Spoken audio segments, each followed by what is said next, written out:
हाय दोस्तों, क्या आपको पता है आप जीवन में बहुत आगे क्यों नहीं बढ़ पा रहे हैं? कहाँ पीछे रह जा रहे हैं? तो दोस्तों, यहाँ पर एक अंतर आता है प्रोफेशनल्स और नॉन प्रोफेशनल्स के ऊपर। आइए हम लोग बात करते हैं कि क्या है वो अंतर जिसके कारण लोग डेवलप नहीं कर पा रहे हैं, आप डेवलप नहीं कर पा रहे हैं। तो आइए इस वीडियो में इसी के ऊपर चर्चा करते हैं। प्रोफेशनल इंसान वो होता है जो अपने क्षेत्र का बहुत ही माहिर इंसान होता है।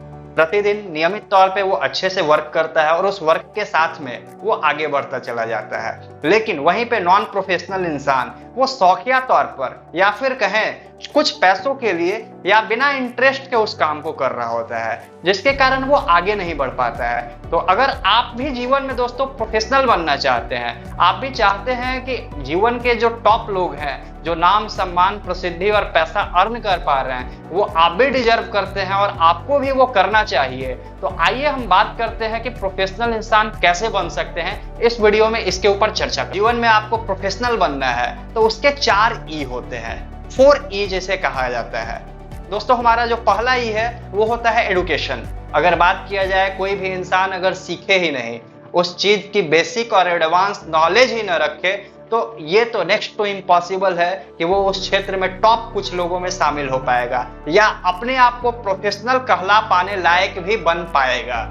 तो एडुकेशन बहुत ही ज्यादा मायने रखता है। हमारी शुरुआत ही एडुकेशन से होती है। अगर आप डॉक्टर बनना चाहते हैं तो डॉक्टर्स की जो बेसिक एजुकेशन से लेकर एडवांस एजुकेशन है, आपको 12th से लेकर उसके बाद जो कोर्सेज वगैरह होते हैं, ये तो आपको करनी ही पड़ेगी। अगर आप एक स्पोर्ट्स में आगे बढ़ना चाहते हैं तो अपने शरीर को उस हिसाब से ट्रेन करना पड़ेगा कि आप उस स्पोर्ट्स के अकॉर्डिंग अपने आप को ढाल सकें। कहीं ना कहीं ये एजुकेशन के कारण ही हो पाएगा। तो आप जिस भी क्षेत्र में आगे बढ़ना चाहते हैं, चाहे डॉक्टर बनना चाहते हैं, इंजीनियर बनना चाहते हैं, या फिर अगर कोई काम अभी भी आप कर रहे हैं, अगर आपने किसी कार्य की शुरुआत कर रखी है, तो उस कार्य के प्रोफेशनल बनने के लिए उस क्षेत्र का एजुकेशन, डीप नॉलेज लेना अति आवश्यक है। इसके लिए आपको अपने आसपास सराउंडिंग में देखना होगा कि आप कहां से उस क्षेत्र के बारे में एजुकेशन बेहतर तरीके से ले सकते हैं। तो दोस्तों, इसके ऊपर आपको मस्ट वर्क करना ही होगा।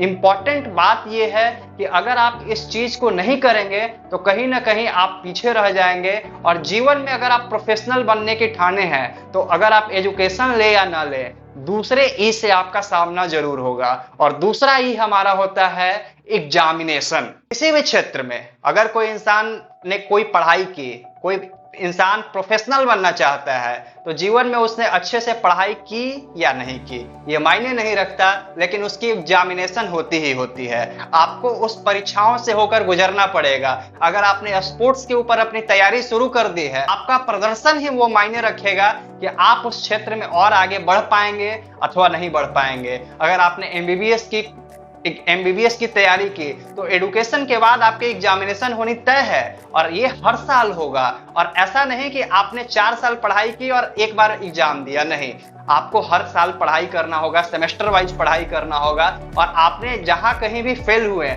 आपको फिर से उस चीज को तैयारी करके अपने आप को अपग्रेड करना पड़ेगा। जब तक आप उस चीज को क्रॉस नहीं कर जाते हैं, जब तक आप उस लेवल को पार नहीं कर जाते हैं, तब तक आपको उस लेवल पे बार बार स्टक होकर रुकना ही पड़ेगा।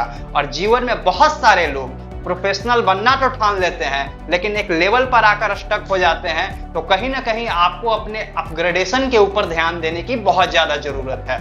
क्यों? क्योंकि आप अच्छे से एजुकेशन लें या ना लें, अच्छी ट्रेनिंग लें या ना लें, अच्छे से व्यवसाय करें या ना करें, लेकिन में निकलेंगे तो आपको कहीं ना कहीं एग्जामिनेशन को फेस करना ही पड़ेगा। और इसके लिए आपको तैयार होना ही होगा। तो दोस्तों, एग्जामिनेशन के लिए अपने आप को बेहतर से एजुकेट करें और एग्जामिनेशन देने के बाद अगले लेवल की तैयारी करें। दोस्तों, अगर बात करें एक्सपीरियंस के ऊपर, तो आपको अपनी पढ़ाई, अपनी एग्जाम पूरी करने के बाद कहीं ना कहीं किसी बेहतर जगह पर, किसी अच्छे लोगों के अंडर में अपने आप को एक एक्सपीरियंस पर्सन के रूप में ढालना होगा। ये किस लिए जरूरी है? क्योंकि अगर आपने सिर्फ एजुकेशन ली और एग्जामिनेशन दे दिया तो एक सीमित दायरे के अंदर आप फंस कर रह जाएंगे। अगर आपको इसके आगे बियॉन्ड सोचना है तो कहीं ना कहीं आपको किसी अच्छे लोगों के अंडर में रह करके कुछ समय उनकी अनुभव, उनके एक्सपीरियंस को लेना हो। किसी भी एक प्रोफेशन के ऊपर, चाहे वो डॉक्टर हो, चाहे कोई स्पोर्ट्स पर्सन हो, चाहे इंजीनियर हो, चाहे लॉयर हो, हर कोई इंसान अपनी डिग्री कंप्लीट करने के बाद या अपनी एग्जामिनेशन के बाद, जिसको हम सरल भाषा में बोले, तो कहीं ना कहीं किसी बेहतर इंसान के अंडर में कुछ समय काम करता है। क्यों? क्योंकि वो उस इंसान का, उस प्रोफेशन का और भी बारीक चीजों का अध्ययन करता है। वहां पर वो उन सारी चीजों की बारीकियां को सीखता है जो कि उन्हें किताब नहीं सिखाती हैं, बल्कि वो मार्केट की नॉलेज को लेता है, प्रॉपर नॉलेज लेता है। बेसिक नॉलेज के साथ वो एडवांस नॉलेज और कुछ एक्स्ट्रा नॉलेज लेता है जो कि उसको उस फील्ड के अंदर में टॉप तक ले जाने के लिए सहायक होगी। डॉक्टर भी कहीं प्रैक्टिस करता है, लॉयर को भी हमने सुना है कि अपनी डिग्री कंप्लीट करने के बाद प्रैक्टिस करते हुए। बड़े बड़े बिजनेसमैन कोच रखते हैं, बिजनेस कोच रखते हैं कि वो किस तरीके से आगे बढ़ सके। अगर बात किया जाए तो सचिन तेंदुलकर भी जब खेला करते थे तो उनके भी कोई कोच रहा करते थे। ऐसा नहीं कि अब हम बहुत बड़े खिलाड़ी बन गए, अब हमें कोच की जरूरत नहीं है। तो जीवन में आपको एक्सपीरियंस की जरूरत पड़ेगी और इसके लिए आपको किसी एक्सपीरियंस इंसान के साथ में मिल करके अपने नॉलेज को और आगे बढ़ाना होगा। इसके लिए आपको कहीं ना कहीं एक कोच, एक गुरु, एक मार्गदर्शक या एक टीचर, जो भी कह लें, रखना होगा और ये आपके लाइफ में कंपलसरी होना ही चाहिए।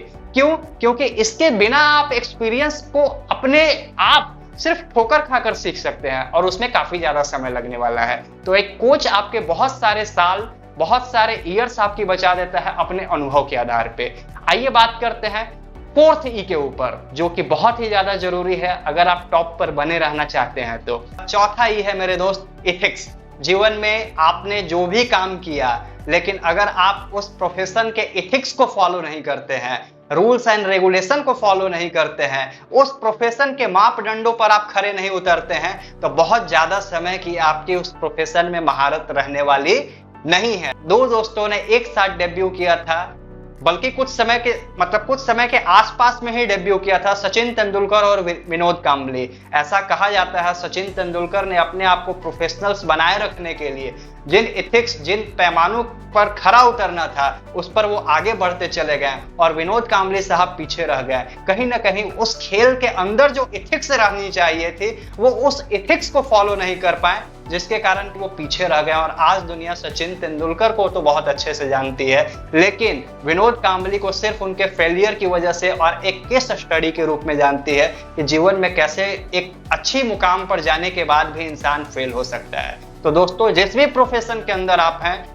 उस प्रोफेशन की इथिक्स जो कहता है उसके अकॉर्डिंग काम करें और उसके दायरे में रहकर, उसके अनुरूप रहकर अगर आप काम करेंगे तो ये यकीन मानिए टॉप के लोगों के बीच में आपका नाम आना सुनिश्चित है। तो दोस्तों, अपने जीवन को प्रोफेशनल बनाए रखने के लिए इन चारों पैमानाओं पर अपने आप को खरे उतारिए। इन चारों चीजों को चेक करिए कि कहीं कोई चीज आपका छूट तो नहीं रही है। अगर छूट रही है तो उस पर काम करिए, उसके ऊपर बढ़िया से वर्क करिए और वर्क करने के बाद अपने आप को अपडेट करते हुए जीवन में उन टॉप लोगों के बीच में आइए जो कि बहुत अच्छा नाम, सम्मान, पैसा और प्रसिद्धि कमा रहे हैं। दोस्तों, आपका जितना सुनिश्चित है, बने रहिए हमारे चैनल पे। अगर आपको वीडियो का कोई भी पार्ट बहुत अच्छा लगता है तो लाइक और कमेंट करिए और साथ ही साथ बताएं कि आप किन चीजों को फॉलो करने वाले हैं अपने जीवन में। So all the best, thank you so much.